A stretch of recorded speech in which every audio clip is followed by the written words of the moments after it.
आखिर कैसे एक गिलास पानी ने 72 लोगों की जान बचा ली। दरअसल जब एक फ्लाइट युडाशनी से मॉस्को जा रही थी तभी 32,000 फीट की ऊंचाई पर अचानक प्लेन की लाइट्स ऑफ हो गई। पूरा नेविगेशन सिस्टम बंद हो गया, यहाँ तक कि ATC से कनेक्शन भी टूट गया। ऐसे में प्लेन को लैंड कराना इम्पॉसिबल था एक आम पायलट के लिए। लेकिन इस प्लेन को एंड्री भाई और येवगेनी भाई उड़ा रहे थे, जिन्होंने पैसेंजर से सिर्फ इतना कहा कि वो शांति से सीट पर बैठे रहे, बाकी सब कुछ हम देख लेंगे। और फिर इन्होंने एयर होस्टेस को एक गिलास पानी लाने को कहा, पीने के लिए नहीं बल्कि पानी की सरफेस को देखकर प्लेन को लो एल्टीट्यूड पर लाने के लिए। और इस तरह प्लेन तो नीचे आ गया, लेकिन प्लेन की रफ्तार लैंडिंग के लिए हद से भी ज्यादा तेज थी। तो उन्होंने एक बार फिर पैसेंजर से कहा कि आप लोगों को हम पर भरोसा है, हमें ऊपर वाले पर भरोसा है। और इतना कहकर उन्होंने एक पुराने खाली रनवे पर तेज रफ्तार में ही सक्सेसफुल क्रैश इमरजेंसी लैंडिंग कराकर सभी लोगों की जान बचा ली। ये है दुनिया का सबसे खतरनाक पेड़, जिसके ऊपर मौत का फल लगता है, जिसे गलती से अगर आपने खा लिया तो पहले तो ऐसा लगेगा मानो जीभ में आग लग गई हो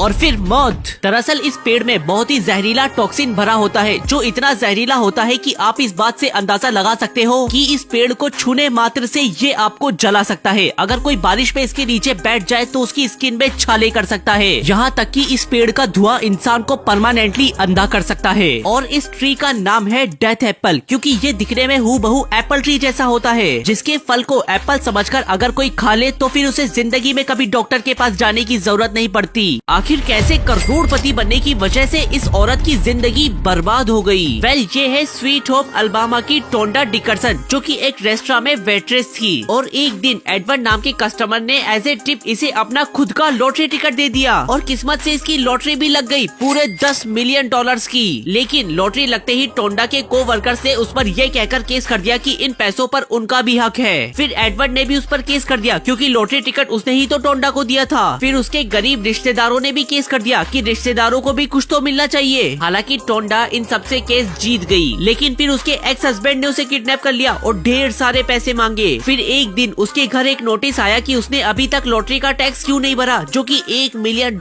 से भी ज्यादा का हो चुका है। और इन सब हालातों से बाहर निकलने में टोंडा का इतना खर्चा आया कि आज मैडम को एक कसिनो में पत्ते बांटने की नौकरी करनी पड़ रही है। साला पैसा हो तो भी टेंशन, ना हो तो भी टेंशन। ये आदमी फ्यूचर से हमारी टाइमलाइन में आया है, लेकिन क्यों? वेल, ये है एडम आर्कन, जिनका दावा है कि ये साल 2045 से आए हैं ताकि हमें आगाह कर सके। और अपनी बात साबित करने के लिए इन्होंने लाइट डिटेक्टर टेस्ट भी दिया, जिसमें ये पास भी हो गए। फिर इन्होंने बताया कि फ्यूचर में हम इंसान डायनासोर्स को दोबारा से जिंदा कर लेंगे और उन्हें पकड़कर जू में बंद कर देंगे, बिल्कुल जुरासिक पार्क की तरह। इसके साथ ही हर इंसान के हाथ में एक चिप लगी होगी, जिससे वो कभी भी पेमेंट कर सकेंगे। और अगर चिप काम न करी तो फिर जीपे तो हर जगह चलता है। मजाक असाइड, इसने एलियंस के आने का वक्त भी बता दिया, अगस्त 2028। और एडम भाई के अकॉर्डिंग 2030 में AI पूरी दुनिया पर अपना कब्जा कर लेगी। तो इसकी बातें सुनकर क्या आपको लगता है